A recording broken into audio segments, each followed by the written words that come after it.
This is what you will need for this session. I'm going to give you some options. Now the ruler is optional. You can use it if you like precision. You can use skewers or old pens. You can use a carton or a box. You will need scissors, sellotape, a pencil and a felt tip pen. Scrap paper. You need long scrap paper because what are we going to make? And it's going to be a long drawing. So this is the one I've made earlier. I've used skewers on this one. You're going to have it, it's a scrolling, moving picture. So I tried to make all parts of the picture really interesting. And also, if you notice, I made a small game where I put lots of donuts in there. So you can get somebody to count the donuts.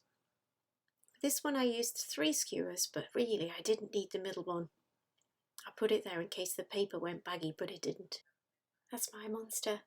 And some aliens and a dog chasing the donut. Good to use scrap, and I'm going to show you how to make it out of a carton. So this is an old carton. There's my skewer examples.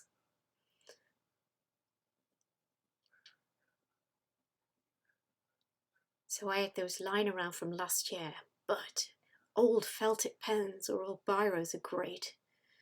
Now you might need a felt tip to draw out your squares. This is going to be your window where your picture is going to appear. I've done this with scissors. You might need to get help with this or get an adult to do this part because this part can be tricky. So you notice I cut the square out and then I'm cutting the little flaps off the edges to make this window appear.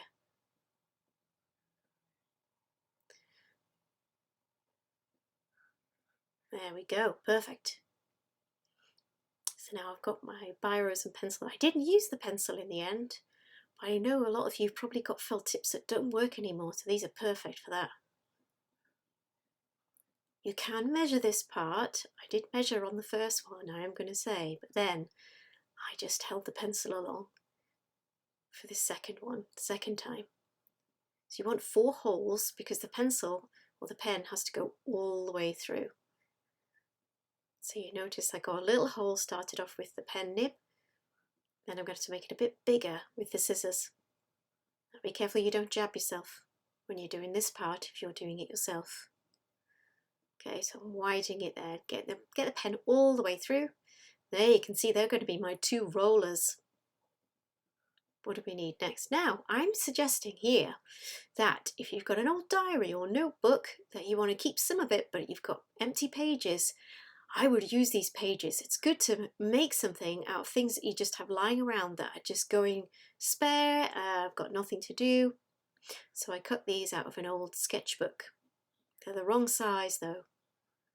So what I'm going to have to do, and again I'm roughly measuring, you can use a tape, you can use a ruler if you want to. And then what I like to do is to fold something over and then I get a line and I can see where I need to cut. I'm going to cut this to the right width along there. There we go. I've sped this up a little bit. I don't work this fast really. I'm much slower. Okay. Now I want 3 of these to make it quite long because otherwise my picture when it scrolls there won't be that much to see. I want it to be quite long. Got some sellotape. So I'm going to tape these together. On the first one that I did, I used a piece of wallpaper because that's normally really long and it was scrap wallpaper. But I know lots of people don't have scrap wallpaper lying around. So I thought of another thing that you could use as well. I think it's really good to use stuff that you don't need anymore and you can make it into something exciting. Okay, now then. So in order to get the paper onto the rollers, I'm gonna have to cut through the back. I was trying to figure out a way to do it without cutting the hole in the back, but it wasn't possible. Okay, so again you need to cut those flaps off so I make a big square at the back. Now can you see, I'm testing this out first, I suggest you do too. The paper has to be sellotaped to the roller, to the pen. If it's not taped to the pen, when you turn the pen around, if it's just taped to another piece of the paper, it'll just go round and round. It won't actually go upwards. So you need to make sure that the sellotape attaches the paper to the pen. This bit can be a little bit fiddly, so if you do have somebody there that can help you, you can say, oh, can you get your fingers in here and stick that tape on for me? There you go. I'm going to show you what it looks like. There you go. Now then, I just want to see that this works first before I do my masterpiece of a drawing. So I'm just scrolling it through.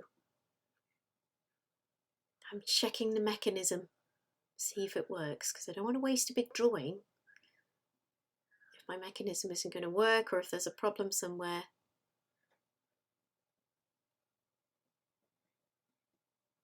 That seems to be working okay. All right. Whee! There it goes. Now then, I can't draw with the paper in there, so I'm going to have to take it out again. But I want to see what it looks like before I put the drawing on. There we go. So I've got this, I can see the lined paper. Okay, now I've sped up my drawing. So you can do anything you like. Now that red line is to say that above that, that's where it's going to go around the roller. So I'm not going to draw above the red line. My last one that I did, that I showed you an example, was a dog. So I thought I'd do a cat this time. And I like to do a long drawing. So I'm not much of a planner. I like to just start with whatever's in my head. And I thought I'll do a cat because I did a dog before. And then I thought I'll add a clown and see where we go from there.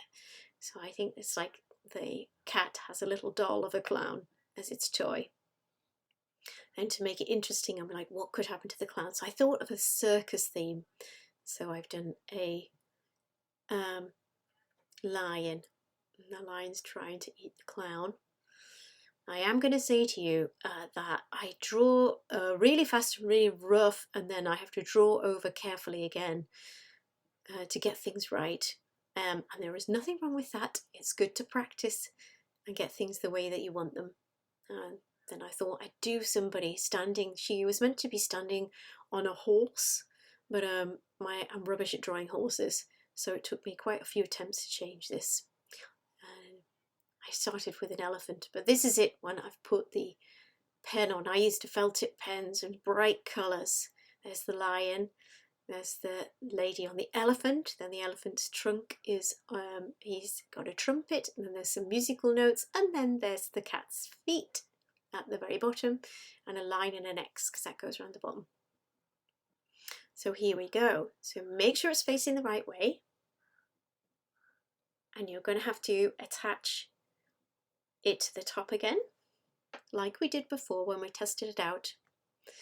You need a little bit of tape. So it's good to note that you can do a long drawing with lots of parts to it, but you could do anything. You could do lots of dots and squiggles and abstract shapes. You could do a really, really long person with a head at the top and long legs and lots of things in the middle. You can put anything you like on because it's your picture. Okay, now at the bottom, this time we need to attach the bottom. That's where I'm pointing there. That paper has to be attached to that pen at the bottom because it needs to go backwards and forwards, like the one I showed you at the start. Again, this can be a little bit fiddly to get your hands in. So you can see the red line there. It should be a bit lower than that to start off with. Okay, there we go. So scrolling up. Notice I had a rip in my paper, so I had to put a bit of tape on it. Okay, it's a lion, there's the girl, and there's the elephant, there's the trumpet, there's the musical notes, and there's the feet. And that's the end.